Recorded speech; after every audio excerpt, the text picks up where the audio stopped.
Hey warriors, your mind wasn't supposed to feel this heavy.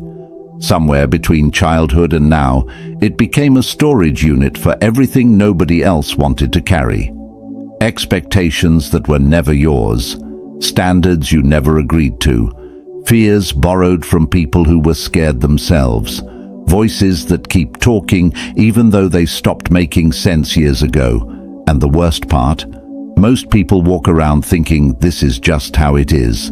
That mental chaos is the price of being alive. That peace is something you only get on vacation, or after retirement, or maybe never. But watch a child for 5 minutes.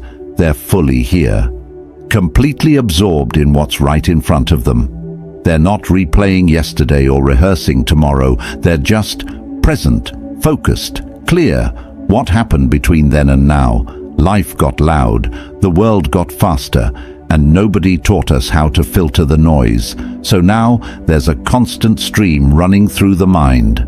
Worries about things that might never happen. Regrets about things that can't be changed. Comparisons to people living completely different lives. Judgments that aren't even based on reality. It's like trying to watch a movie while someone's flipping through every channel at once. Here's the truth nobody wants to say out loud. Most of what's happening in the mind isn't actually thinking. It's just recycling. The same thoughts on repeat, the same loops, the same patterns, different day, same mental playlist. Real thinking is intentional, it's focused, it creates something. But toxic thoughts, they just consume, they drain energy without producing anything useful. They're mental junk food, filling but never nourishing. Marcus Aurelius wrote something powerful. Our life is what our thoughts make it, not our circumstances, not what happens to us. Our thoughts. Which means if the thoughts are toxic, life feels toxic. If the thoughts are clear, life becomes clearer. This isn't about positive thinking or pretending problems don't exist.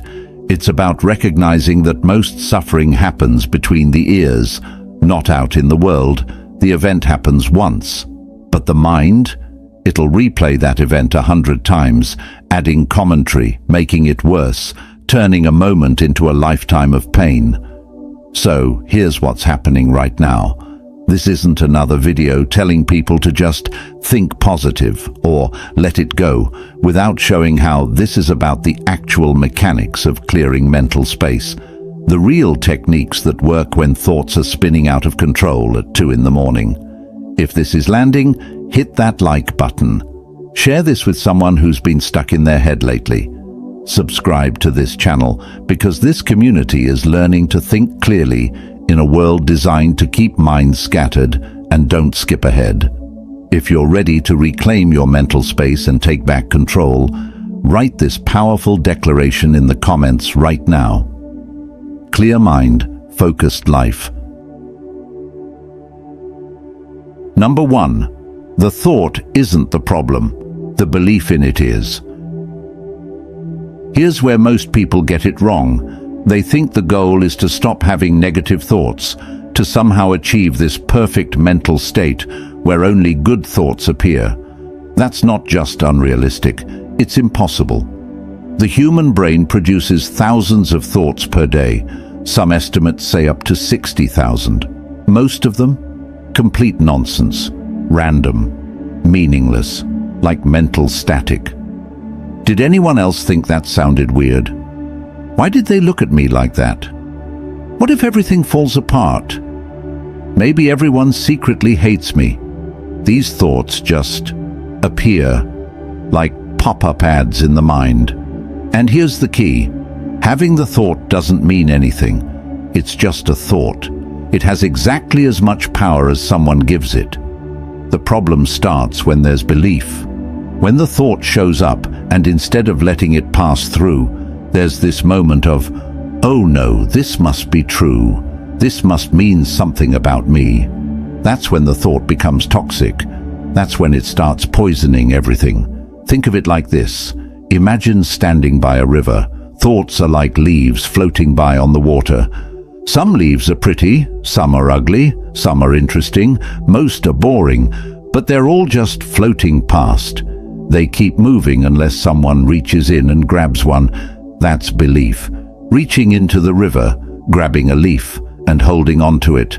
This leaf is mine now. This leaf defines me.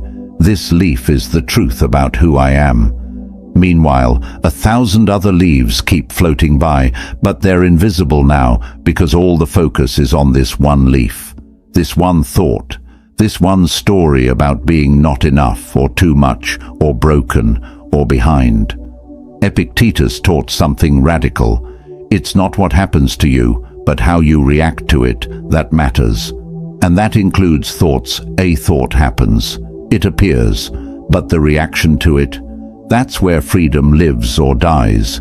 So, when a thought shows up, especially the harsh ones, the cruel ones, the catastrophic ones, there's a choice point, a split second, where it's possible to either grab onto it or let it pass. Most people don't even know that choice exists. They think thought appears, therefore thought is true, therefore thought must be analyzed and believed and acted upon, automatic, unconscious, exhausting.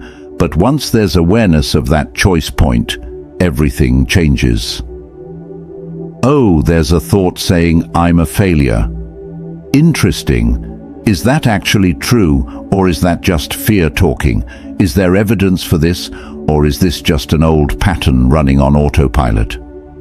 That little bit of space, that pause between thought and belief, that's where freedom lives. Here's a practical way to practice this.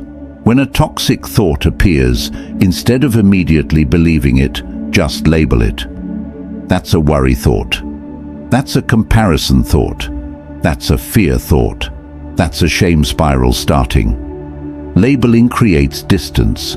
It reminds the mind, this is just one thought among thousands. It's not the absolute truth. It's not the final word. It's just a thought. And thoughts, when they're not fed with belief and attention and energy, they fade. They lose their grip. They become what they actually are.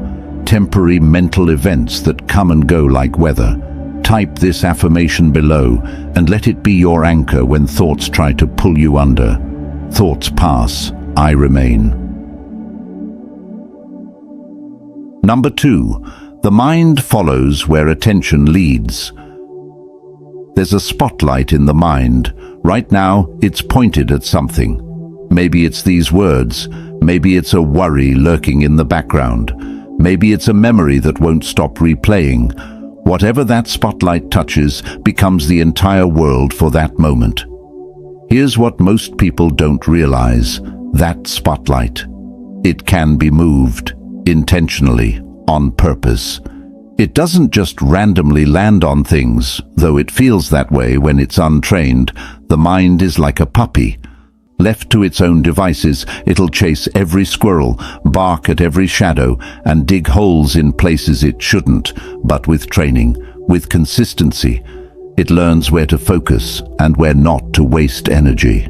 Toxic thoughts thrive in the dark corners where attention lingers too long. That embarrassing moment from 3 years ago. It only has power because the spotlight keeps returning to it. That worry about what might go wrong next month, it grows bigger every time attention feeds it. But here's the flip side. Whatever receives consistent attention grows stronger. Focus on problems, and problems multiply. Focus on gratitude, and suddenly there's more to be grateful for, not because reality changed, because perception shifted.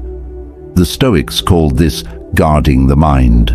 Seneca wrote, "The mind that is anxious about future events is miserable."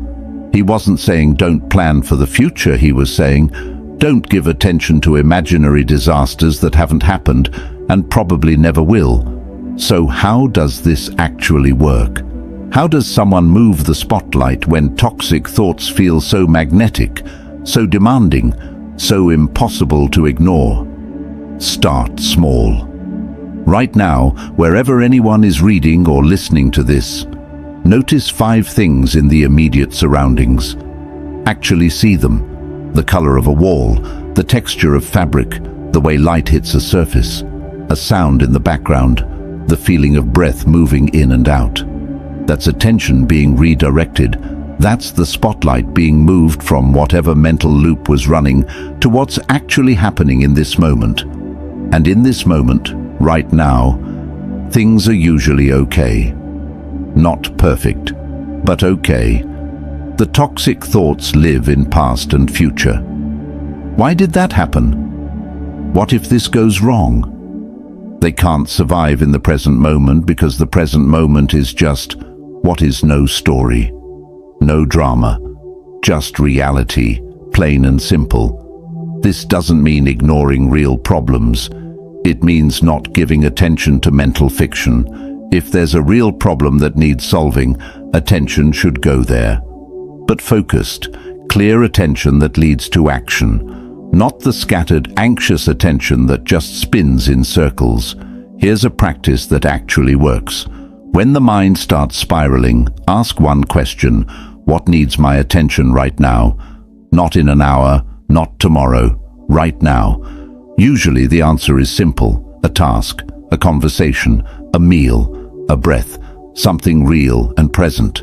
And when attention goes there, fully, completely, the toxic thoughts lose their fuel. They're still there, maybe, but they're background noise instead of the main event.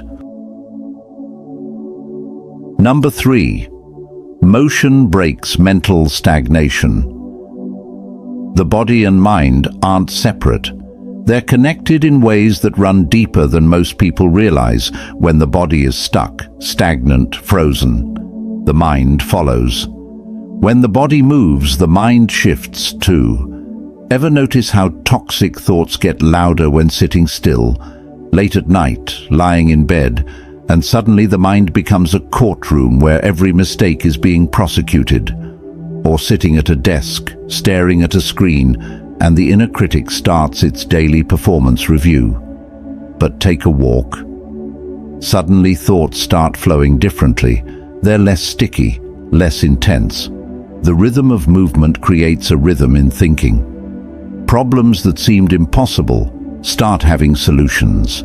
Emotions that felt permanent start shifting. This isn't coincidence, it's biology. Movement changes brain chemistry. It releases tension stored in muscles. It interrupts the feedback loops that keep toxic thoughts circling. When the body is in motion, the mind can't stay stuck in the same groove. The ancient Stoics knew this. They didn't just sit around thinking all day, they walked, they trained, they engaged physically with the world. Aristotle taught while walking. The Stoics practiced wrestling and physical discipline. They understood that philosophy without physical practice was just theory. Here's what this looks like in real life. When anxiety starts building, when thoughts start racing, when the mind feels like it's going to explode, move. Not aggressively, not frantically, just move. Stand up, stretch, walk to another room, step outside for 2 minutes. Do 10 jumping jacks, shake out the arms and legs, dance to one song, anything that gets the body out of its frozen state. Because here's what happens. The body sends signals to the brain. We're moving. We must not be in immediate danger. We can calm down now. It's like hitting a reset button on the nervous system. And it's not just about exercise. It's about breaking physical patterns that reinforce mental patterns. Someone always spirals while lying in bed. Don't try to think their way out while lying in bed. Get up. Change locations. Change positions. The mental pattern is tied to the physical pattern, and changing one helps change the other. There's also something powerful about using the body to express what the mind is holding. Feeling angry? Push against a wall with full force for 30 seconds. Feeling sad? Let the shoulders drop. Let the chest cave in. Really feel it physically. Then deliberately stand tall. Open the chest. Lift the head. The body position shifts the emotional state. This isn't about ignoring feelings. It's about not letting them trap the whole system in stagnation. Emotions want to move through. That's why they're called emotions, energy in motion. But when the body is still, emotions get stuck. They pool, they become toxic. Think about animals. When a deer escapes a predator, it doesn't just stop and go back to grazing. It shakes, literally trembles and shakes to release the stress hormones and trauma from its system. Then it goes back to grazing. Humans? Someone has a stressful experience and then sits at a desk for 8 hours, holding it all in, wondering why anxiety won't leave. The body never got to complete the stress cycle. The energy never got to move through. So, here's the practice. When toxic thoughts are taking over, ask the body what it needs. Does it need to stretch, to walk, to run, to shake, to breathe deeply, to cry, to laugh?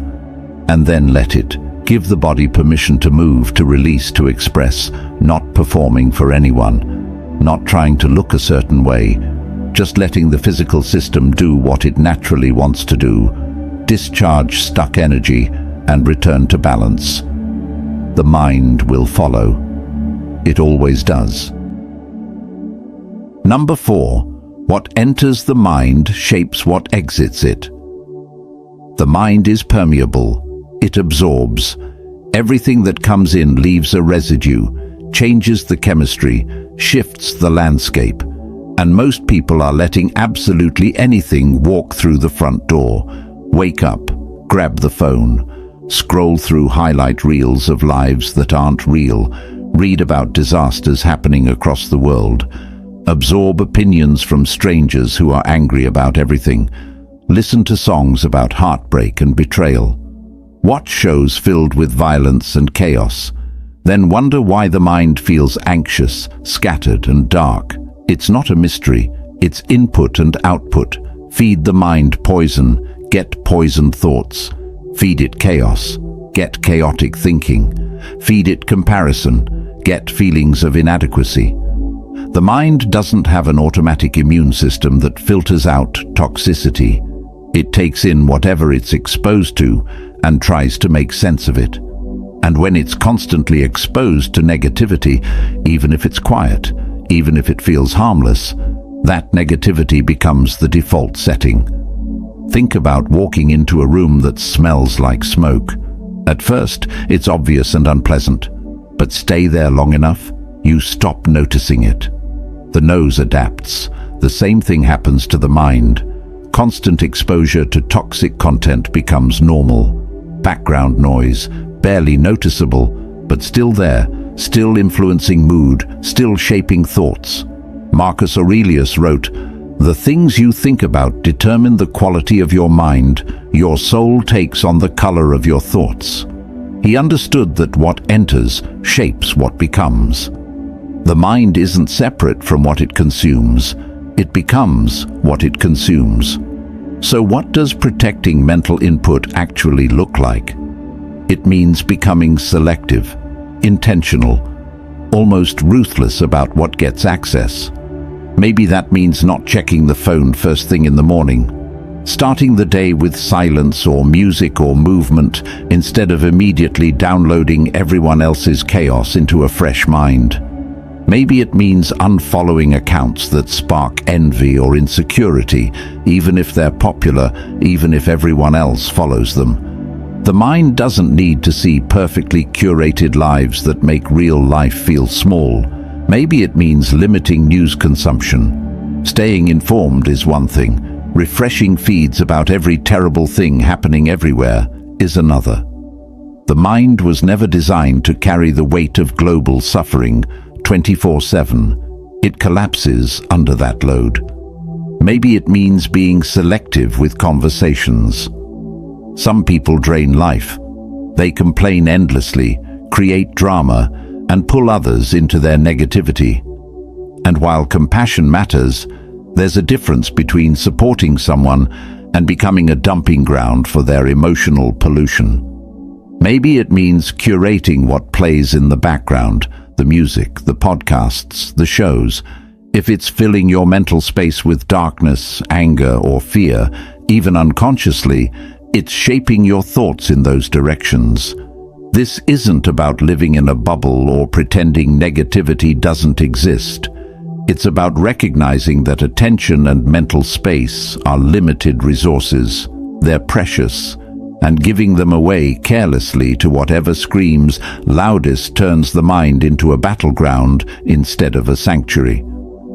The Stoics practiced this carefully. Seneca advised, "Avoid what corrupts the character, not just actions, influences."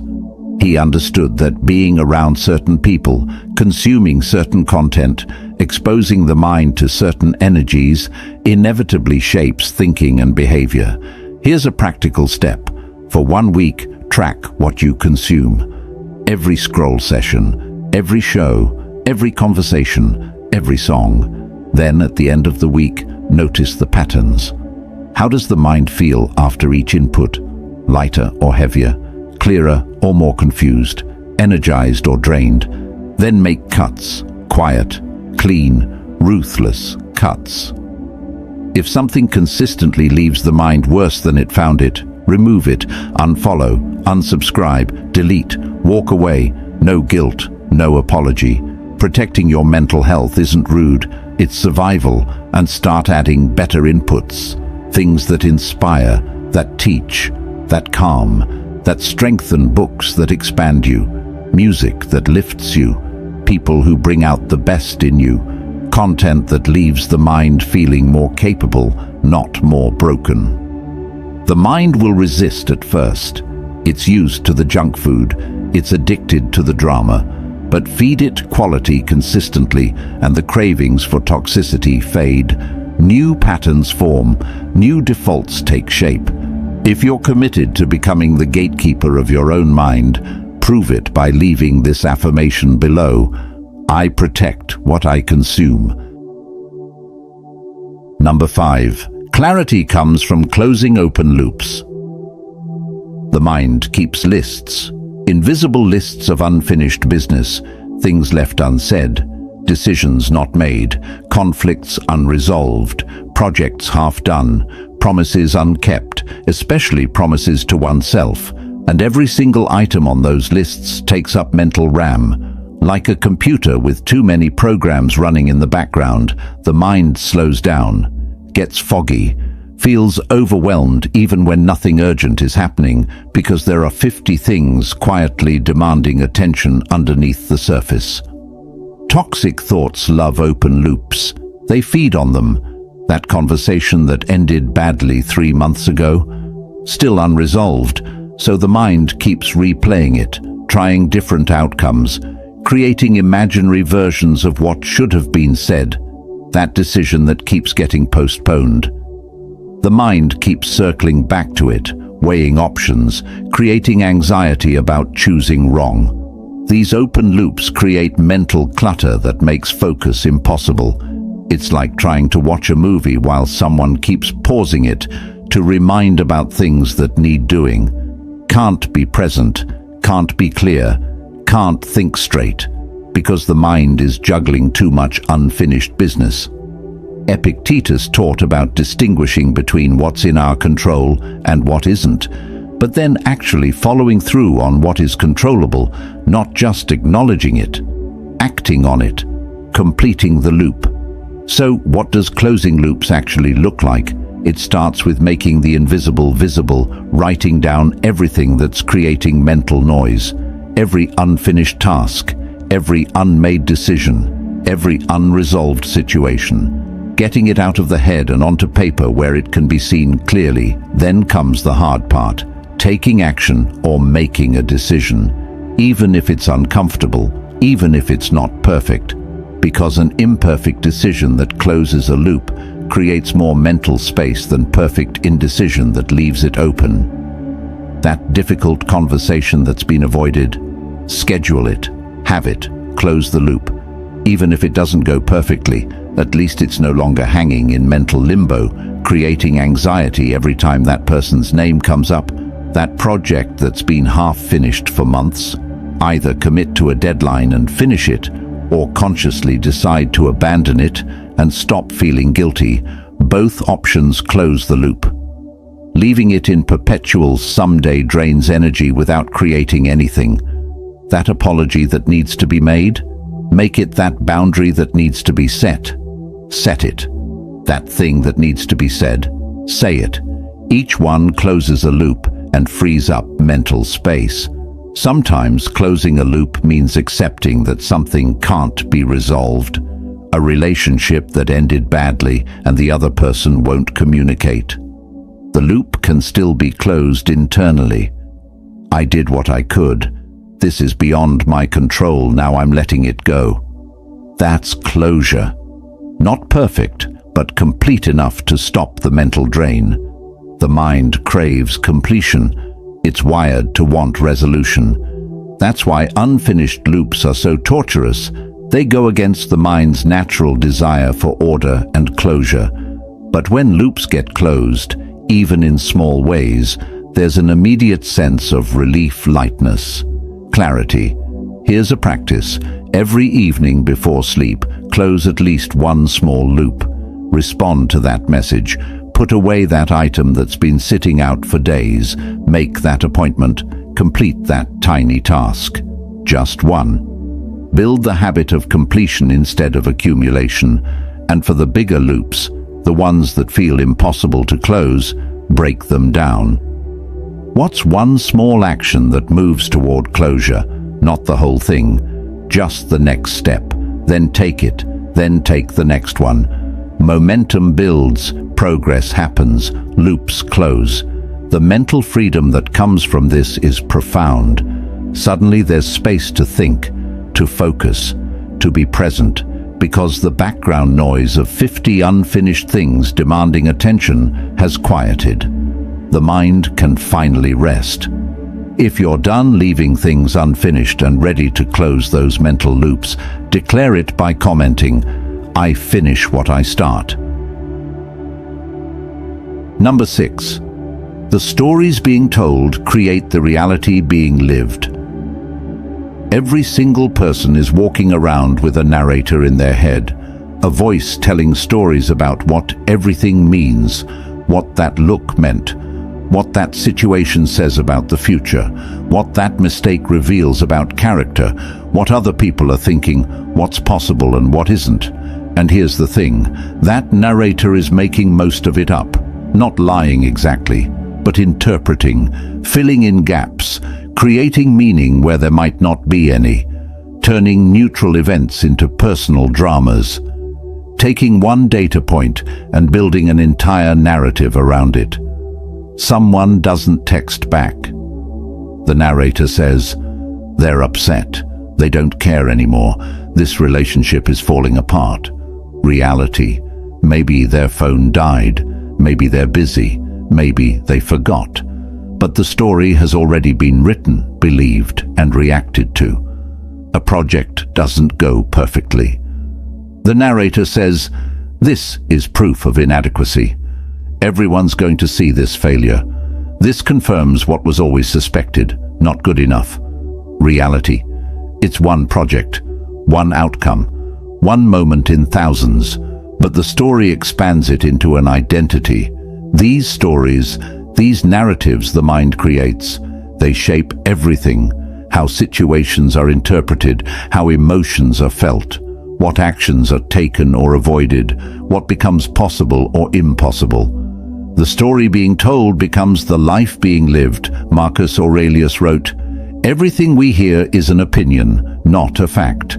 Everything we see is a perspective, not the truth." He knew that the mind doesn't experience reality directly. It experiences its interpretation of reality, and that interpretation is just a story. So, what happens when the stories being told are toxic? When the narrator is harsh, catastrophic, always assuming the worst? When every situation gets interpreted through a lens of fear or shame or inadequacy? Life becomes toxic. Not because reality is toxic, but because the story about reality is toxic and the mind can't tell the difference. It responds to the story as if it's absolute truth. But here's the powerful part.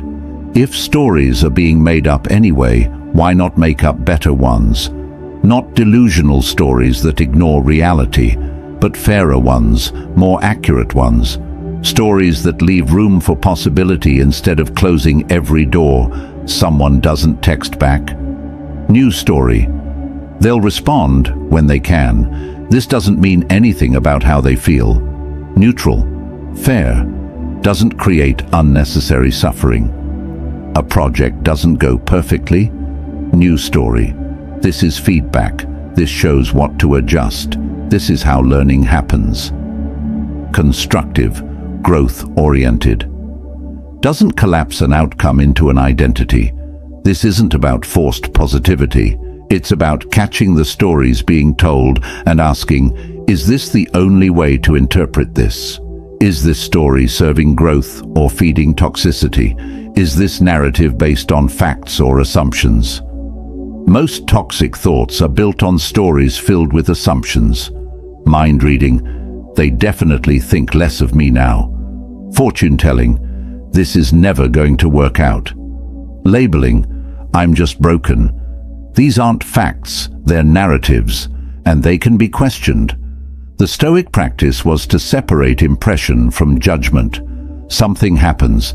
That's the impression, then comes the judgment, the story about what it means. And that's where freedom lives, in the space between what happened and the story being told about what happened. Here's how to practice this. When a toxic thought appears, write down the story it's telling. Then write down just the facts, what actually objectively happened without any interpretation. The difference is usually massive. Story, I'm a complete failure and everyone sees it. Facts, one project didn't meet expectations. Story, nobody cares about me. Facts, 3 people didn't respond to messages today. Story, my life is falling apart. Facts, 3 difficult things happened this week. See the gap? The story is expansive, dramatic, absolute. The facts are specific, limited, manageable. And when attention shifts from story to facts, the emotional intensity drops, not because feelings are being denied, but because the narrative feeding them has been challenged. Then comes the choice. What story would be more fair, more accurate, more useful? Not a fantasy story, a better interpretation of the same facts. One project didn't meet expectations, which means there's room to learn and adjust for the next one. 3 people didn't respond today, which is normal. People get busy.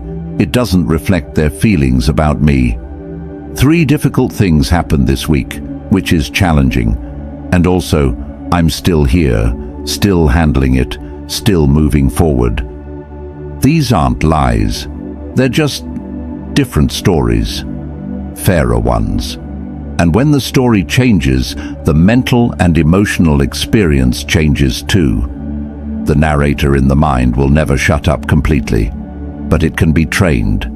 It can learn to tell stories that open doors instead of slamming them, stories that create possibility instead of prison, stories worth living inside.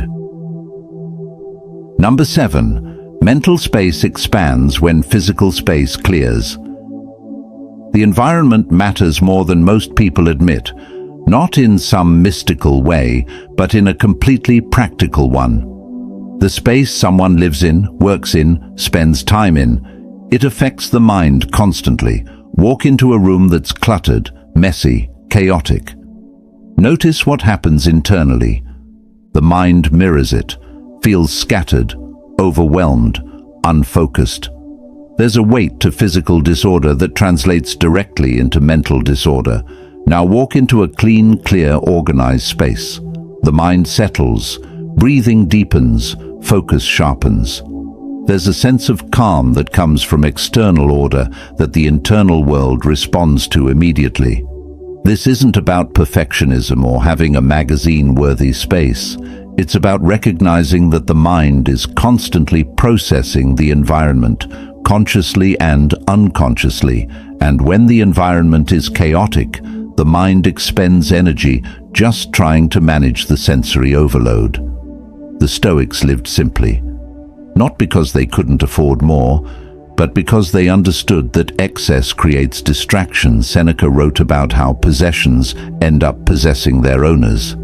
How accumulating more doesn't bring peace, it brings maintenance, worry, attachment. When physical space is cluttered, the mind is too. Every item that doesn't have a place, every pile that keeps growing, every surface covered with stuff, it's all creating tiny mental pulls. That needs to be dealt with. This should be organized.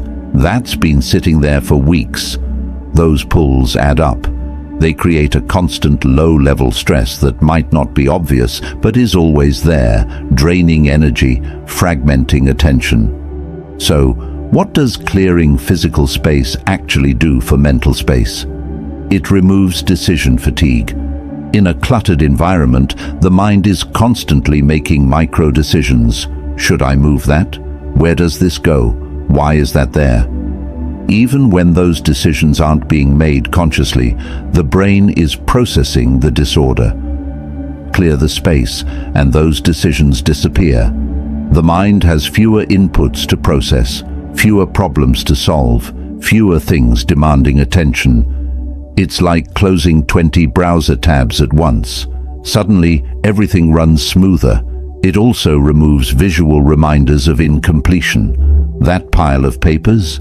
It's a reminder of tasks undone, those clothes on the floor. A reminder of things not being in order, those dishes in the sink. A reminder that something needs attention. Each one is an open loop creating mental weight. Here's what clearing space looks like practically. Start small, not the entire house. One drawer, one corner, one surface. Clear it completely. Organize it. Make it clean. Then notice how that one cleared space affects the mind. There's satisfaction in it. A sense of accomplishment. Visual proof that order is possible. And that small win creates momentum for the next space and the next. For areas used daily, the workspace, the bedroom, keep them minimal. Only what's needed and what genuinely adds value. Everything else is just visual noise competing for mental attention. And here's something interesting. The act of clearing physical space often clears mental space simultaneously. There's something meditative about organizing, cleaning, putting things in order. The hands are busy, which quiets the racing mind. The focus is on a simple, tangible task, which breaks the cycle of abstract worrying. It's why some people clean when they're stressed. Not just to have a clean space, but because the process itself is calming. It gives the mind something concrete to focus on while emotions process in the background. The environment also includes digital space, the phone, the computer, the inbox with 10,000 unread emails, the desktop covered in files, the apps sending constant notifications. All of it creates mental clutter, just like physical clutter does. Clear the digital space too. Uninstall apps that aren't being used.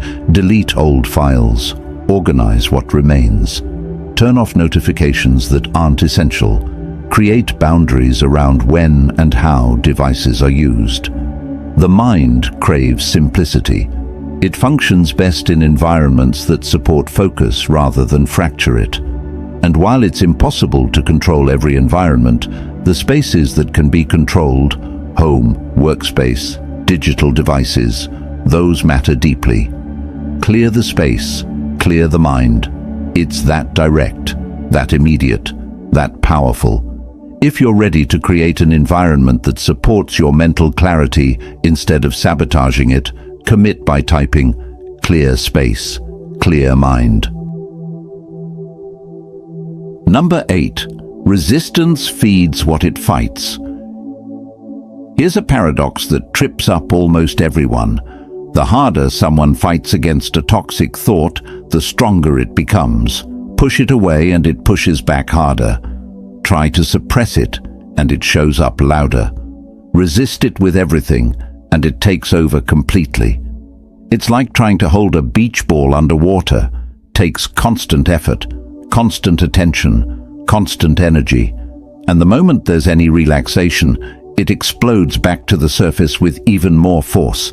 That's what happens with toxic thoughts when they're met with resistance. I shouldn't think this. This thought is bad. I need to make this stop right now. All that resistance. It's just giving the thought more energy, more importance, more power. The mind doesn't work through force, it works through awareness. Fighting a thought keeps attention locked on that thought, and attention is food.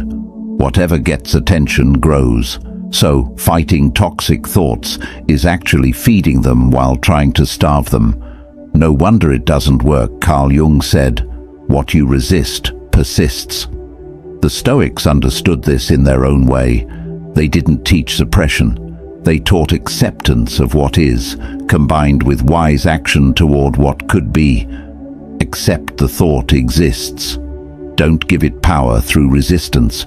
Then choose a different direction. Think about physical pain. When someone tenses up against pain, it gets worse.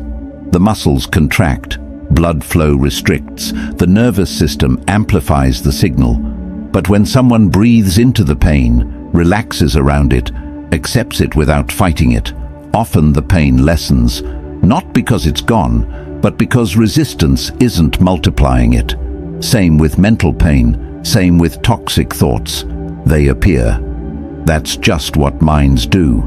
But the suffering doesn't come from the thought itself. It comes from the war being waged against the thought. I can't believe I'm thinking this again. What's wrong with me? Why can't I just stop? This is pathetic. I'm pathetic for having this thought. Now there's not just one toxic thought. There's a whole spiral of toxic thoughts about having the toxic thought. The resistance created more of what it was trying to eliminate. So, what's the alternative? Acceptance. Not agreement, not approval. Just acceptance that the thought is there. Okay, there's that anxious thought again. It showed up. Makes sense given the circumstances. It's just a thought, though. It doesn't control me. It doesn't define me. It's just passing through. No fight. No drama, just acknowledgement. And when there's no resistance to push against, the thought has nowhere to go. It appears, gets noticed, and then fades. Because it's not getting the reaction it needs to stick around. This is what the Stoics called objective representation. See things as they actually are, not as worse than they are. A toxic thought appears. It's just neurons firing in a pattern. It's just mental activity. It's not a truth. It's not a command. It's not an identity. It's just a thought. Here's a practice that works. When a toxic thought shows up, instead of fighting it, get curious about it. Interesting. Where did that come from? What triggered that? What is this thought trying to protect me from?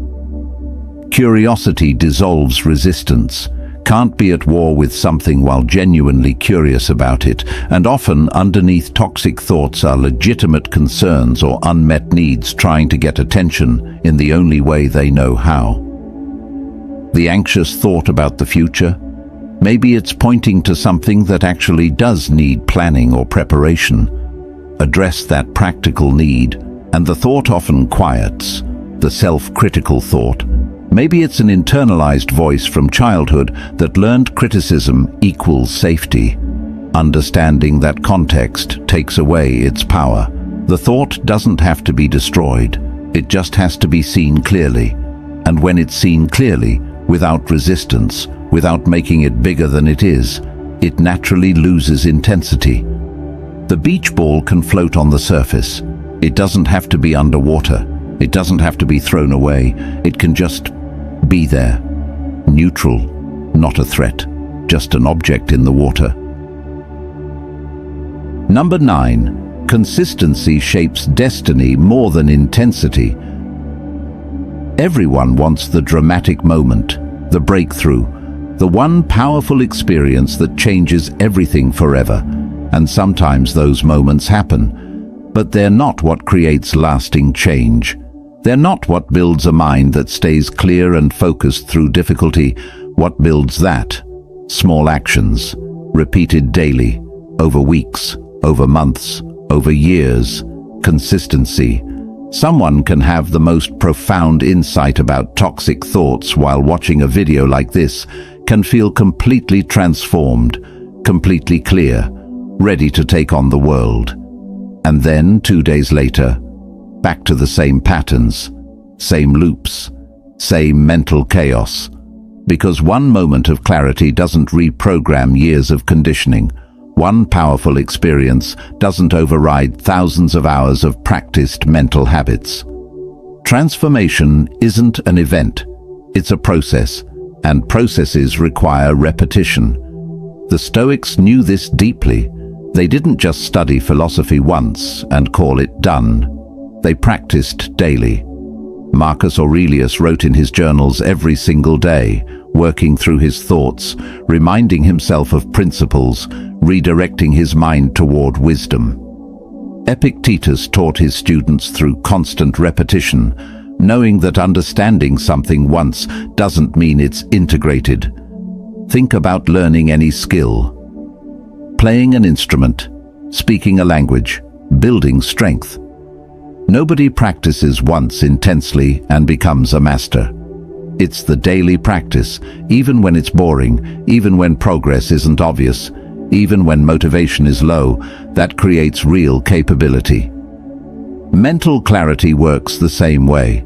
It's built through consistent practice, not intense effort followed by neglect. What does consistency look like here? It's choosing 1 or 2 practices from everything shared in this video and doing them daily, not perfectly, not intensely, just consistently.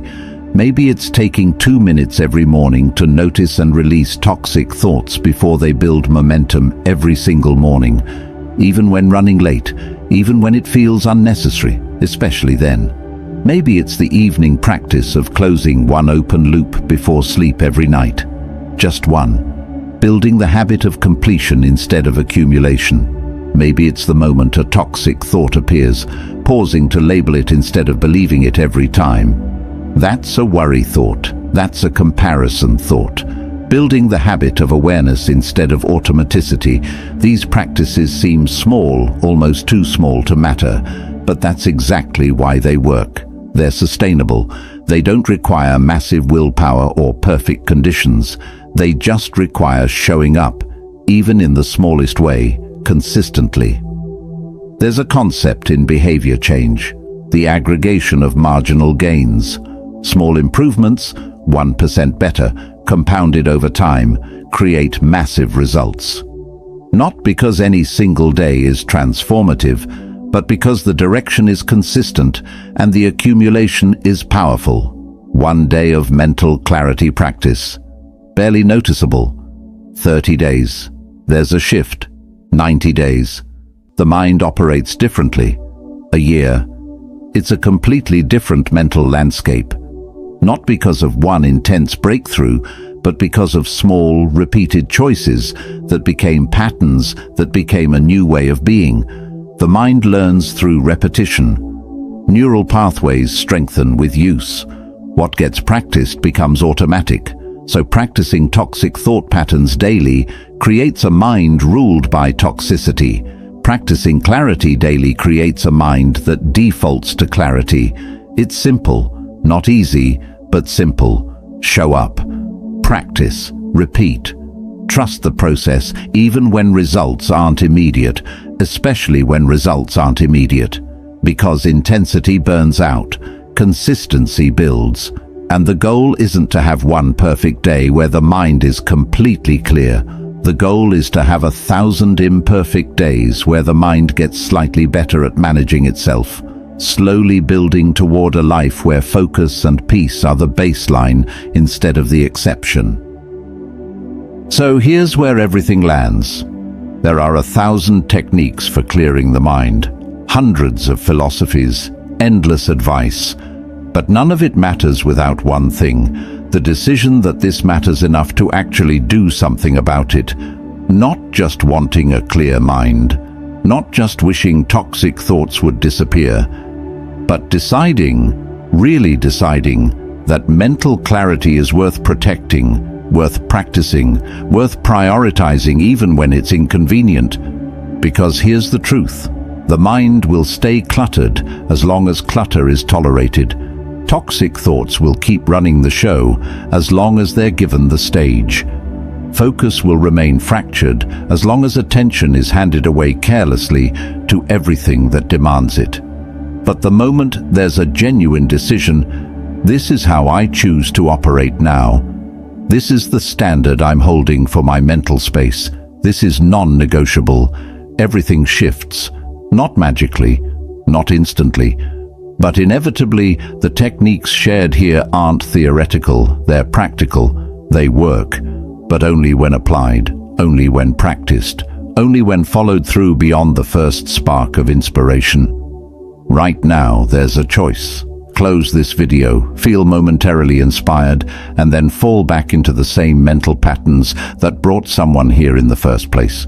Or take one thing, just one, and implement it today, not tomorrow. Not when life feels easier. Today. Maybe it's noticing one toxic thought and choosing not to believe it. Maybe it's clearing one physical space that's been adding weight to your mind. Maybe it's finally closing one open loop that's been draining energy for weeks. Just one action that proves to your mind, things are different now. We're done tolerating toxicity here. The ancient Stoics didn't just think about wisdom, they lived it. Marcus Aurelius didn't write his meditations to publish a book.